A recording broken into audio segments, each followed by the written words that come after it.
Gordon was cross. Why should Henry have a new shape, he grumbled. A shape good enough for me is good enough for him. He goes gallivanting off to Crewe, leaving us to do his work, and comes back saying how happy he feels. It's disgraceful. And there's another thing. Henry whistles too much. No respectable engine ever whistles loudly at stations. It isn't wrong, but we just don't do it. Poor Henry didn't feel happy anymore. Never mind, whispered Percy. I'm glad you're home again. I like your whistling. Goodbye, Henry, called Gordon. We're glad to have you with us again, but remember what I said.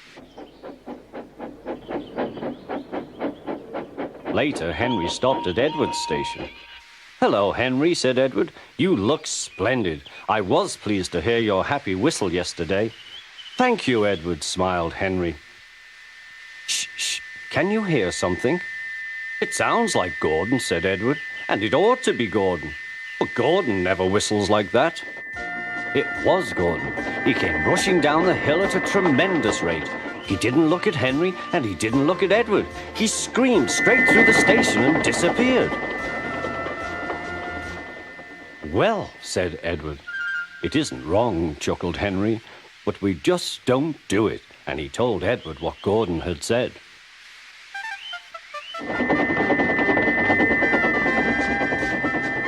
Meanwhile, Gordon screeched along the line. The noise was awful.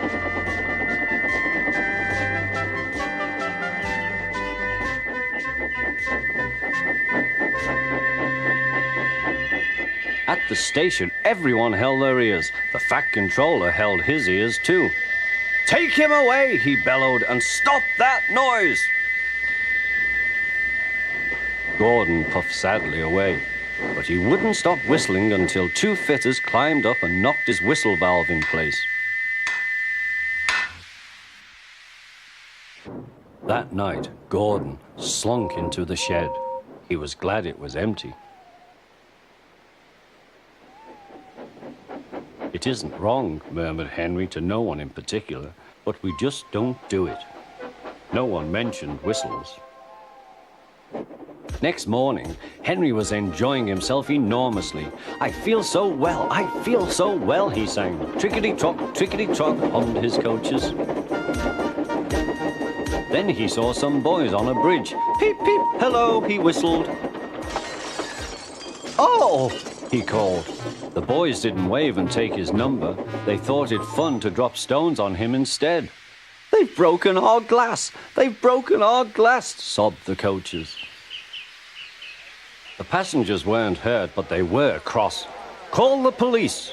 No, said the driver. Leave it to Henry and me. What will you do? They asked. Can you keep a secret? Yes, yes. Well then, said the driver. Henry is going to sneeze at those boys.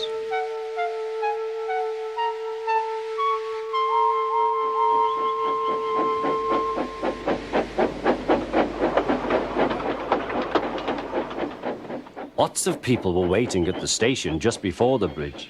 They wanted to see what would happen. Henry has plenty of ashes, said the driver. Please keep all windows shut till we have passed the bridge. Henry is as excited as we are, aren't you, old fellow? Henry was feeling stuffed up. Soon they could see the boys, and they all had stones.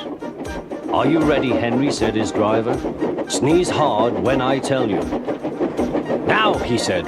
Achoo, shoo!